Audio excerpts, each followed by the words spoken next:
जुनून ही काफी है अपने सपनों को उड़ान देने का। आ गया है वक्त अपनी कोशिशों को अंजाम देने का। इसी मोटिवेशन थॉट के साथ मैं रीमा आप सबका मिशन पॉसिबल ऑनलाइन क्लासेस में स्वागत करती हूँ। देखिए, आज का जो हमारा टॉपिक है वो ज्योग्राफी या फिर किसी भी रूप में बहुत ज़्यादा ये महत्वपूर्ण अपना रोल प्ले कर रहा है। क्यों? क्योंकि आज का जो टॉपिक है वो है आपका रिवर सिस्टम। ठीक है, ये सबसे ज़्यादा आपके एग्जाम में पूछे जाने वाला टॉपिक है। और यहाँ से आप ये मान के चलिए कि ज्योग्राफी का अगर पार्ट आपके जीएस पोर्शन में इंक्लूड है, किसी भी एग्जाम की आप तैयारी कर रहे हैं, तो उसमें आपका रिवर सिस्टम से संबंधित बहुत चीज़ें पूछी जा सकती हैं। जैसे आपकी कौन सी नदी तंत्र कहाँ पर है, किसकी कौन सी सहायक नदी है, इसका उद्गम स्थल कौन सा है, मतलब बहुत सी बेसिक चीज़ें आती हैं। चलिए इन्हीं बेसिक चीज़ों को पढ़ते हैं। देखिए, भारत के जो प्रमुख नदी तंत्र हैं इसको हम अववाह तंत्र भी बोलते हैं, इंग्लिश में आपका रिवर सिस्टम। देखिए, इसमें क्या होता है कि इसको दो भागों में विभाजित करा गया है। पहला है आपका हिमालय नदी तंत्र, दूसरा है प्रायद्वीपीय नदी तंत्र। अब ये होता क्या है? देखिए, प्रायद्वीपीय भारत में आपको बता चुकी हूँ है स्थल जो तीनों ओर से पानी से घिरा होता है। तो देखिए, हिमालय नदी तंत्र में आप जो उत्तरी भारत है उसका जो भी पोर्शन है उसमें जो नदियां हैं वो आपका हो जाएगा हिमालय नदी तंत्र। तो कौन कौन सी नदियां आती हैं? सिंधु, गंगा, ब्रह्मपुत्र।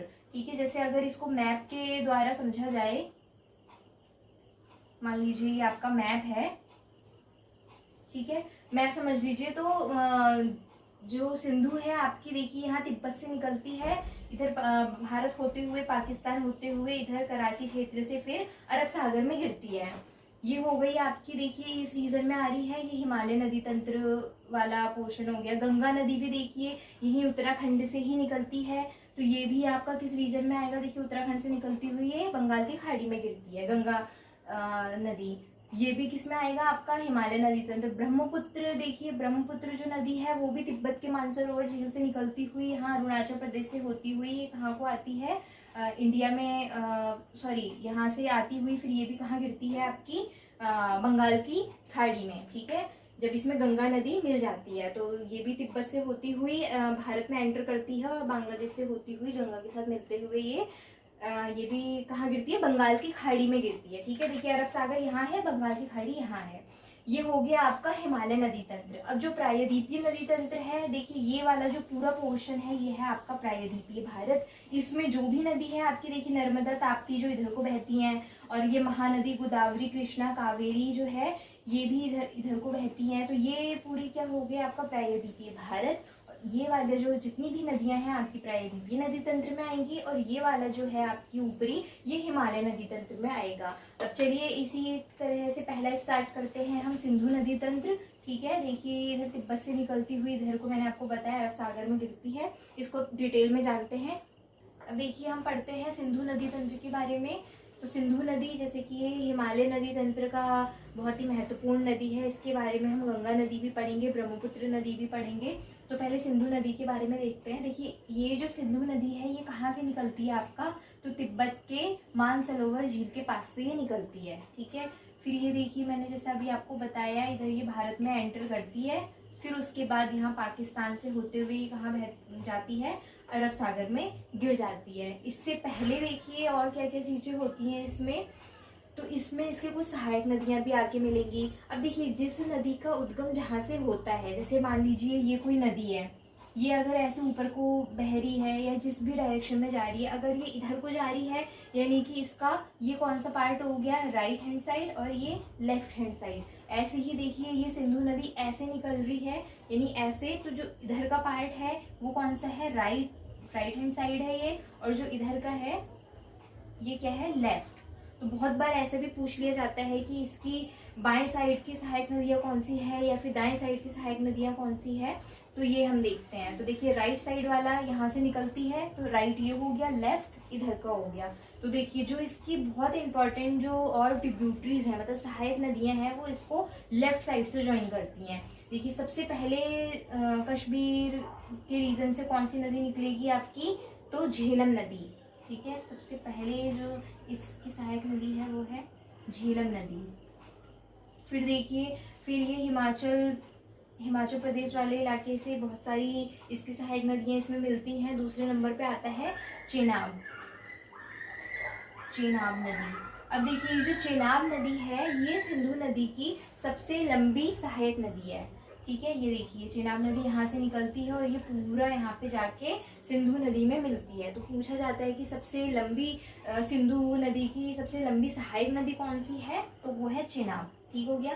तो आपने देखिए झेलम नदी देखा, चेनाब नदी, फिर यहाँ पर है आपका रावी नदी, रावी नदी। ठीक है, देखिए जो चेनाब नदी है इसकी खासियत ये है कि ये हिमाचल प्रदेश में जब निकलती है तो हिमाचल प्रदेश में ये इसका निर्माण जो होता है वो दो नदियों के मिलने से होता है। ठीक है, इसका भी निर्माण किससे होता है, इसकी भी दो नदियों के मिलने से होता है। एक का नाम है चंद्रा, एक का नाम है भागा। ठीक है, जब ये मिलती है एक स्थान पे तो इसको चंद्रभागा नदी भी कहा जाता है। कहाँ पे, हिमाचल प्रदेश में। तो ये एक खासियत हो गई इसकी। फिर देखिए यहाँ पे रावी नदी इससे मिलती है। फिर यहाँ पे देखिए ये कौन सी है, व्यास नदी। लेकिन व्यास नदी जो है वो डायरेक्ट सिंधु नदी में ना मिलके वो कहाँ पे मिलती है, तो सतलज नदी में मिलती है। ठीक है, ये देखिए सतलज नदी का भी उद्गम स्थल कौन सा है आपका, तो तिब्बत में ही है, राकस ताल से। तो ये देखिए ये भी यहाँ से निकलती हुई भारत में एंटर करते हुए ये सिंधु नदी में मिल जाती है। फिर पाकिस्तान से होते हुए ये भी आपकी अरब सागर में गिरती है। तो सतलज नदी में आपकी यहाँ पे कौन सी ट्रिब्यूटरी मिलेगी, तो व्यास नदी। ठीक है, तो व्यास नदी देखिए सतलज में मिलती है। फिर ये सतलज में मिलने के बाद ये नदी आगे को जाती है और सिंधु नदी से मिल जाती है। अब यहाँ पे देखिए खास बात क्या है, जहाँ पे ये व्यास और सतलज नदी का मिलन होता है वहां से एक नहर निकाली गई है जिसका नाम है आपका इंदिरा गांधी नहर। ये भी कई एग्जाम में पूछा गया है, इंदिरा गांधी नहर। ठीक है, तो पूछा जाता है इंदिरा गांधी नहर किन दो नदियों के संगम पर स्थित है, कहाँ से निकाली गई है।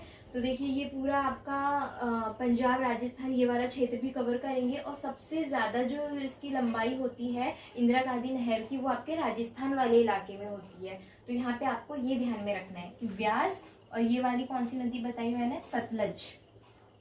ठीक है, व्यास और सतलज जहाँ पे मिलते हैं वहाँ से ही आपकी इंदिरा गांधी नहर निकाली गई है। और देखिए जो सिंधु नदी है इसकी टोटल जो लंबाई है, ठीक है, वो मतलब यहाँ पूरा मिला के इंडिया का भी और पाकिस्तान का भी और जहाँ से इसका उद्गम होता है, टोटल इसकी लेंथ है आपकी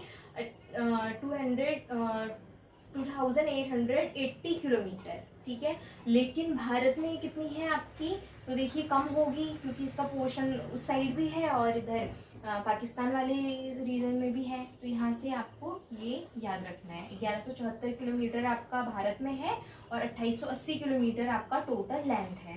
तो ये भी आपको 2 पॉइंट याद में रखने हैं। अब देखिए ये तो मैंने आपको बताई इसकी लेफ्ट साइड की ट्रिब्यूटरी, यानी कि आपके लेफ्ट साइड की सहायक नदियाँ। राइट साइड की देख लेते हैं, यानी कि दाएं साइड की सहायक नदियाँ इसकी कौन कौन सी है। देखिए यहाँ पे आपका गिलगित, कुर्रम, काबुल, ये सारी इसकी राइट साइड की हैं। तो इसको भी चाहे तो लिख लीजिए, काबुल, कुर्रम, गिलगित। और भी बहुत है, तो इम्पॉर्टेंट जो है आपकी लेफ्ट साइड की है वो भी आप कुछ नाम ध्यान में रख सकते हैं। और एक और है आपके यहाँ पे श्योक। ठीक है, श्योक, काबुल, गिलगित और बहुत सारी है, वो कहाँ से है आपकी राइट हैंड से। तो ये वाली है आपकी लेफ्ट। अब चलिए इसमें कुछ और इम्पोर्टेंट फैक्ट्स देखते हैं। अब देखिए कई बार एग्जाम में क्या होता है कि ये पूछ दिया जाता है कि जो लेह है वो किस नदी के मतलब जैसे कि ऐसे क्वेश्चन आ सकता है कि जो सिंधु नदी है आपका वो ये इस पोर्शन में स्थित है कि मतलब इस पोर्शन से गुजरती है कि नहीं, वो उसका उस क्षेत्र का नाम है लेह। ठीक है, यानी कि सिंधु नदी जो है वो लेह वाले इलाके से भी होकर गुजरती है। दूसरा इंपॉर्टेंट क्वेश्चन कई बार एग्जाम में आया है। अब देखिए सिंधु की जैसे ये सहायक नदियां हैं, ठीक है, लेफ्ट और राइट, ऐसे ही इनकी भी जो सहायक नदी है जैसे मैंने चेनाब का बताया, चंद्रभागा, तो ऐसे ही झेलम की भी होगी। मतलब बहुत से होंगे ऐसे, हमें थोड़े इंपॉर्टेंट पढ़ने हैं। जैसे झेलम की है एक किशन गंगा, तो ये भी कई बार एग्जाम में आया है कि किशन गंगा किस नदी की सहायक नदी है, तो वो है आपकी झेलम की। और झेलम किसकी सहायक नदी है, तो वो है आपकी सिंधु नदी की। अब देखिए जहाँ पे ये 5 नदियां आकर के मिलती हैं, ठीक है, उस क्षेत्र को क्या कहा जाता है आपका, पंचनद। ठीक है, पंचनद बोला जाता है। और इस इलाके को बोला जाता है आपका मिठान कोट, ठीक है, मिठान कोट बोला जाता है, जो कि आपका पाकिस्तान वाले रीजन में पड़ेगा। अब देखिए और भी ऐसे महत्वपूर्ण इसमें फैक्ट हैं, जिन्होंने सब्सक्राइब नहीं किया है वो सब्सक्राइब कर ले हमारा चैनल। और चलिए अब हम आगे को देखते हैं। देखिए दोआब क्या होता है, आपने ये नदी तो देखी, इसकी डायरेक्शन भी देखी।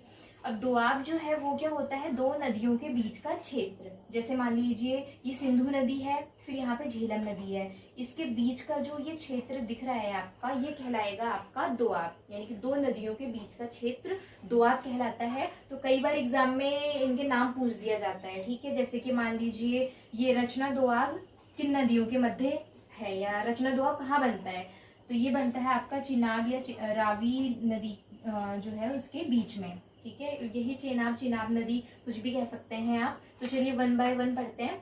जो सिंध सागर दोआब है, अब देखिए आप नाम से भी पहचान सकते हैं, सिंध सागर दोआब मतलब कि ये सिंधु नदी वाला, और जो इसमें पहले जो नदी मिलती है झेलम नदी, तो इन दोनों के बीच का जो क्षेत्र होगा वो क्या कहलाएगा आपका सिंध सागर दोआब, यानी कि सिंध और झेलम, ठीक है। दूसरा जो आपका कहलाता है वो चाज दोआब, देखिए चौ से चिनाब, ठीक है, तो चिनाब या चिनाब, तो ये किसके बीच में हो जाएगा, झेलम और चिनाब नदी के बीच। रचना दोआब किसके मध्य है, तो रचना देखिए रौ से रावी नदी आ गया, और चौ भी है इसमें, तो यानी कि रावी और चिनाब नदी के मध्य, ठीक है। फिर ऐसे ही बारी ब से ब्यास, ठीक है, आप अंदाजा लगा सकते हैं। तो ऐसे ही रावी और व्यास के मध्य में है आपका बारी दोआब, ठीक है। अब देखिए अब क्या बचा आपका ब्यास और सतलज, तो ब्यास और सतलज के बीच का जो दोआब कहलाता है उसको कहते हैं बिस्ट, ठीक है, बिस्ट दोआब। इस प्रकार आपने देखी ये किस प्रकार बहुत ज़्यादा महत्वपूर्ण यहाँ से फैक्ट निकल कर आते हैं। अब देखिए एक और चीज़ क्या होती है, अब क्योंकि ये नदी जो है आपकी इसमें इंडिया में भी है पाकिस्तान में भी है, होता क्या है कि 1960 में एक समझौता होता है, ठीक है, इंडिया और पाकिस्तान के बीच, ठीक है। किसके लिए होता है, तो यही सिंधु जल समझौता, ठीक है। इस समझौते को क्या बोलते हैं हम, सिंधु जल समझौता। ये क्यों हुआ था, इसका और क्या क्या इसमें फैक्ट है वो जान लेते हैं। तो सिंधु जल समझौता आपका भारत और पाकिस्तान के बीच में हुआ था, 1960 में हुआ था। इसमें कुछ ऐसी चीज़ें बोली गई थी, वो क्या बोली गई थी वो देख लेते हैं। कि देखिए जो ऊपर की ये जो सिंधु झेलम और चिनाब जो नदी है, इसका 80% पानी, ठीक है, इन तीनों नदियों का 80% पानी कौन यूज़ करेगा, आपका पाकिस्तान, और 20% पानी यूज़ करेगा इंडिया, ठीक है। फिर जो नीचे की तीन नदियां हैं रावी व्यास और सतलज, ठीक है, इसका 80% पानी इंडिया यूज़ करेगा और 20% पाकिस्तान। तो आप समझ गए, ऊपर की तीन नदियां जो हैं ये पाकिस्तान वाले 80% यूज़ करेंगे, इंडिया वाले 20, नीचे की जो तीन है ये इंडिया वाले 80 यूज़ करेंगे और पाकिस्तान वाले 20। तो इस प्रकार ये भी बहुत महत्वपूर्ण है। कब हुआ था पूछ लिया जाता है, किसके मध्य हुआ था, ठीक है। देखिए ये तो है सिंधु जल समझौता, एक है आपका पाक जल सिंधी, तो वो पाक जल जो सिंधी है वो इंडिया और पाकिस्तान के मध्य नहीं है। वो जब आप देखिए मैप के माध्यम से मैं आगे भी आपको बताऊंगी। जैसे मान लीजिए ये वाला जो लास्ट वाला पोर्शन है जहाँ पे श्रीलंका है, तो भारत और श्रीलंका के बीच है ये पाक जल सिंधी, ठीक है। तो बहुत लोग यहाँ पे कंफ्यूज हो जाते हैं, ठीक है, पाक जल सिंधी या पाक जल समझौता। और यहीं पे है आपकी मन्नार की खाड़ी, ठीक है, मन्नार की खाड़ी भी यहीं पर है। तो और देखिए इसमें और एक महत्वपूर्ण, मैं जब ये बता रही हूँ तो एक चीज़ और है, देखिए यहाँ पे है आपका सेतु समुद्रम परियोजना। सेतु समुद्रम परियोजना क्या है आपकी, देखिए मन्नार की खाड़ी को पाक की खाड़ी से जोड़ने का काम करती है, ठीक है। ये एक नया फैक्ट है आपका, सेतु समुद्रम परियोजना, ठीक है। ये मन्नार की खाड़ी को पाक की खाड़ी से जोड़ती है। तो यहाँ पे कंफ्यूज नहीं होना है, लोग बहुत कंफ्यूज होते हैं कि सिंधु जल समझौता किसके बीच हुआ, पाक जल सिंधी किसके मध्य है। तो यहाँ पे ये कंफ्यूजन दूर होता है आपका। जो सिंधु जल समझौता है इंडिया और पाकिस्तान, पाक जल सिंधी जो है आपकी भारत और श्रीलंका, ठीक है, भारत और श्रीलंका। तो इसी प्रकार हमारी और वीडियो से बने रहने के लिए देखते रहिए हमारा चैनल और सब्सक्राइब। ऐसी ही और सीरीज के लिए, हमारी महत्वपूर्ण फैक्ट्स जानने के लिए हमसे जुड़े रहिए, देखते रहिए हमारा चैनल, सब्सक्राइब करना ना भूलें। धन्यवाद।